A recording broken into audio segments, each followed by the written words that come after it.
Bien-aimés dans le Seigneur, vous vous préparez à suivre un album contenant une suite de principes spirituels qui vous permettra de grandir dans la compréhension de certaines notions importantes de la foi chrétienne. Notre souhait est que ces principes vous aident à mieux faire là où plusieurs échouent.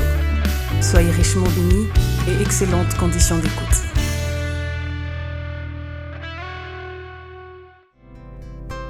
Durant ma marche avec Dieu, plusieurs personnes m'ont posé la question de savoir ce qu'était un père, car aujourd'hui cette notion est très mal usitée et tout le monde croit en être un, même quand il n'y a pas d'évidence paternelle dans ce que font ces personnes qui se réclament de la sorte. On trouve d'une part des gens qui se laissent encadrer et de l'autre part les encadreurs, mais cette notion n'est toujours pas éclaircie dans les esprits des gens. Voilà pourquoi nous allons répondre à la question de savoir c'est qui un père. Ce ne sont pas les cheveux blancs dans le ministère qui font qu'un homme de Dieu soit un père.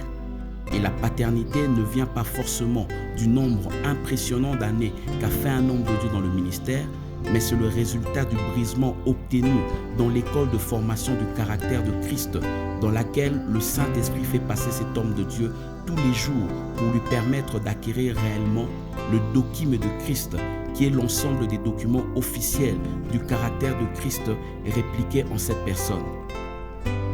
Un père est celui qui a la capacité de prouver sa paternité envers toi par sa disponibilité au moment où tout ne va pas bien pour toi.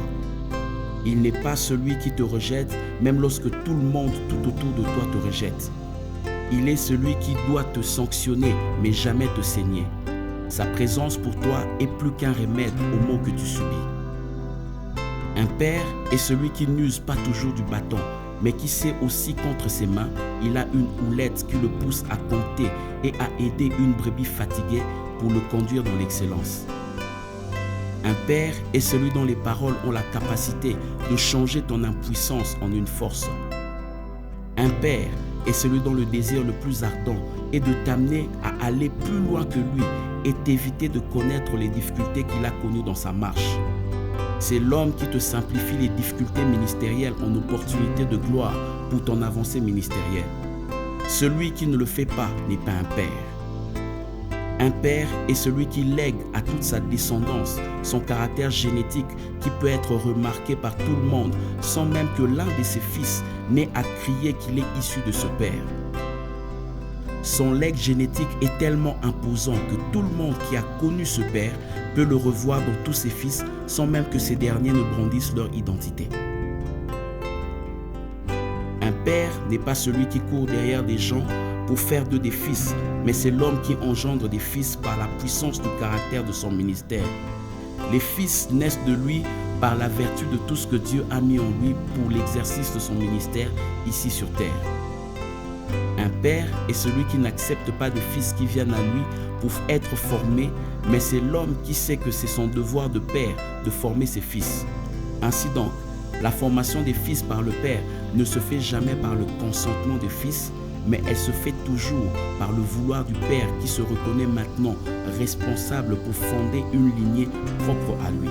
Par conséquent, ce ne sont jamais les fils qui vont courir pour chercher un père, mais c'est un père qui engendre des fils. Un père est celui qui possède la matrice de El Shaddai pour accepter et enfanter des fils dont il veillera à nourrir avec le message d'appel qu'il a reçu de Dieu, et voir ses fils prendre du bon point dans la même logique du sérieux de son ministère. Un vrai père ne parle pas en mal ni du mal de son fils à ceux qui ne sont pas issus de lui, car en faisant cela, il expose sa propre nudité à tout le monde.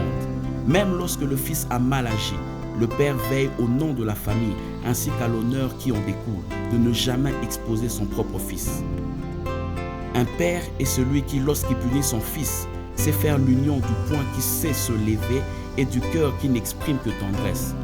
Le point qui se lève pour punir la faute et le cœur qui s'exprime pour garder le fils à ses côtés dans cette épreuve.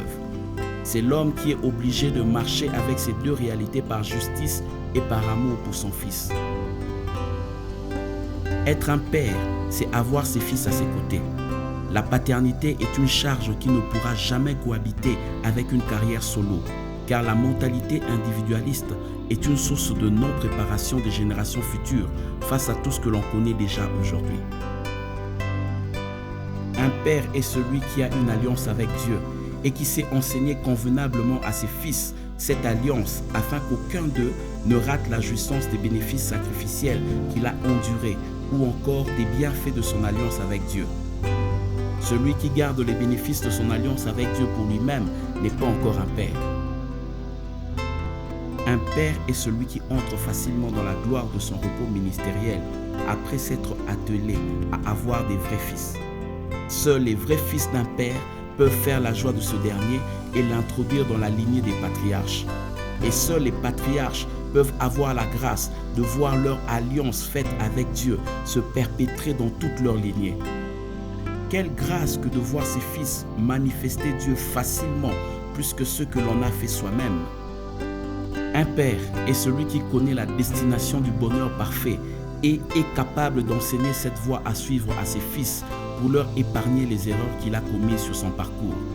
Celui qui demande à ses propres fils de payer encore le prix là où lui a déjà payé pour eux n'est pas un père mais un mentor.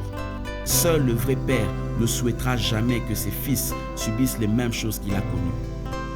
Un père, ce n'est pas celui qui est toujours derrière ses fils pour que ces derniers gardent son nom, mais c'est l'homme qui s'investit pour qu'aucun de ses fils ne soit exempté de la marque indélébile de sa personnalité qu'il a si bien pris le temps d'imprimer en eux, afin qu'au moment opportun, cette marque soit vue par tous.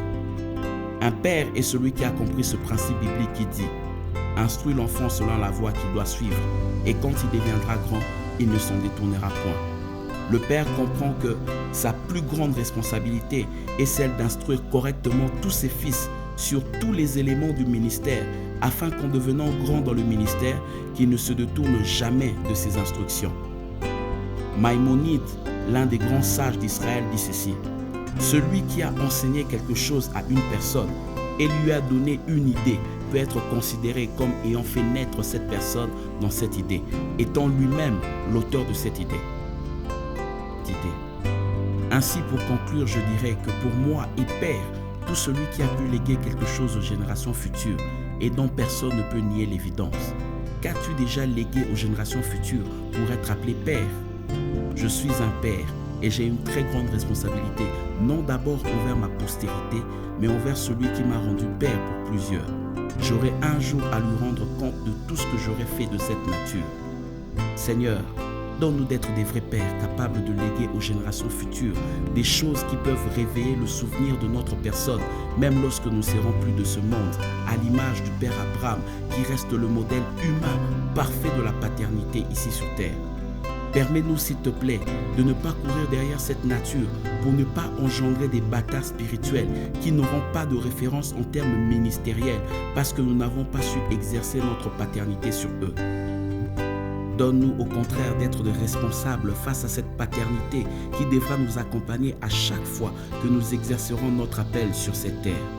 Et s'il te plaît, pardonne-nous pour toutes les fois que nous avons failli à notre mission en tant que Père. Amen.